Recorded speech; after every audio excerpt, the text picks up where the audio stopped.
ప్రజలు చీకొట్టారు. పార్టీ నేతలు ఒంటరిని చేశారు. సొంత అనుచరులు తమదారి తమదే అన్నారు. ఈ సమయంలో ఫైర్ బ్రాండ్ రోజా దారిటు చిత్తూరు జిల్లాలో ఇదే హాట్ టాపిక్ గా మారింది. 5 ఏళ్లుగా ప్రభుత్వంలో కీలకంగా వ్యవహరించిన ఆమె ఓటమి తర్వాత కనిపించకుండా పోయింది. దీంతో వాట్ నెక్స్ట్ అనే చర్చ జోరుగా జరుగుతోంది. మళ్లీ మొహానికి రంగులు వేస్తుందా? బుల్లితెరపై జబర్దస్తులో తళుక్కుమంటుందా? అది సాధ్యం కాకపోతే రాజకీయ సన్యాసమేనా? రోజా అడుగులు ఎటువైపు?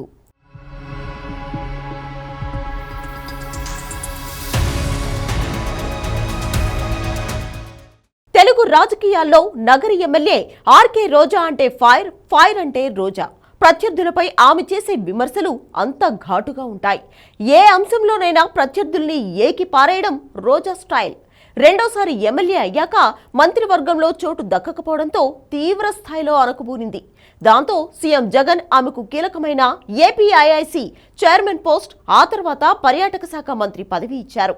చంద్రబాబు నుంచి పవన్ కళ్యాణ్, లోకేష్ వరకు విపక్ష నేతలందరినీ తన మాటల తూటాలతో ఆటాడేసిన రోజాకి ఇప్పుడు బొమ్మ రివర్స్ కనబడుతోందని టాక్.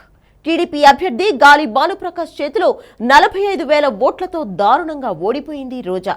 ఇన్నాళ్లు పార్టీ నేతలపై, లోకల్ లీడర్లపై నోరు పారేసుకోవడానికి టైం కేటాయించిన రోజా నియోజకవర్గ అభివృద్ధి సమస్యలపై దృష్టి పెట్టకపోగా సొంత ఆదాయం పెంచుకుందనే విమర్శలు తీవ్ర స్థాయిలో వచ్చాయి. ఆమె యాక్టివ్ గా ఉన్న సమయంలో చక్రం తిప్పిన టీడీపీ నేత గాలి భానుప్రకాష్ చాప కింద నీరులా ఊహించని రాజకీయ వ్యూహాన్ని నగరంలో అమలు చేసి రోజాను చావు దెబ్బ కొట్టారు. అధికారంలో ఉన్నామని ధీమాతో పార్టీ నేతలపై కక్ష రాజకీయాలు చేయడంతో సొంత పార్టీ నేతలే ఆమెకు వ్యతిరేకంగా పనిచేశారు. అదే సమయంలో అసంతృప్తి నేతలందరినీ తమ గేమ్ ప్లాన్ లో భాగంగా ఎన్నికల ముందు టీడీపీలో చేర్చుకుని రోజా ఓటమిని ఎన్నికలకు ముందే కన్ఫర్మ్ చేశారు భానుప్రకాష్. 2014-19లో స్వల్ప ఓట్లతో గెలిచిన రోజాకు ఈసారి మాస్టర్ స్ట్రోక్ ఇస్తూ నగరి చరిత్రలో ఎన్నడూ లేని విధంగా గెలుపొందారు భానుప్రకాష్. దీంతో వాట్ నెక్స్ట్ అని ఆలోచనలో పడ్డారు ఫైర్ బ్రాండ్. ఇటు ప్రజలు నో చెప్పడం, పార్టీ నేతలు చీకొట్టి వెళ్లిపోయారు. పార్టీలో ఉన్న నేతలు నగరికి పట్టిన శని వదిలిపోయిందని, ఇక సినిమాలకు కూడా రోజా పనికిరాదంటూ విమర్శిస్తున్నారు. పార్టీ పెద్దలు కూడా ఆమెపై గుర్రుగా ఉన్నారట. పెద్దిరెడ్డి, నారాయణస్వామి లాంటి నేతలతో ఆమెకు మొదటి నుంచి గొడవలు ఉన్నాయి. దానికి తోడు టీడీపీ అభ్యర్థి భానుప్రకాష్ పై ఎన్నికల ముందు కర్నలు రాడ్స్ తో దాడి చేయడం, వాహనాలు ధ్వంసం లాంటివి రోజా అనుచరులు చేయడంతో కసితో రగిలిపోతున్నారట తెలుగు తమ్ముళ్లు. దానికి తోడు ఎన్నికల ప్రచార సమయంలో భానుప్రకాష్ భవిష్యత్తు నేను చూసుకుంటానని చంద్రబాబు చెప్పారు. దాంతో భానుప్రకాష్ కి కీలక పదవి వస్తుందని ఆశిస్తున్నారు.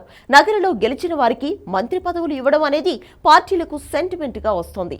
అలా కాకపోయినా రోజా ఢీకొట్టిన నేతగా భానుప్రకాష్ కి టాప్ ప్రయారిటీ ఉంటుందని లెక్కలు వేస్తున్నారు టీడీపీ నేతలు. రోజా, ఆమె అన్నదమ్ములు చేసిన అక్రమాలు, భూకబ్జాలు, దౌర్జన్యాలు, అన్యాయాలతో దోచుకున్న కోట్లాది రూపాయల భూములపై విచారణ జరిపిస్తామని గెలిచిన తర్వాత భానుప్రకాష్ చేసిన కామెంట్స్ తో రోజా అనుచరుల్లో గుబులు రేపుతోంది.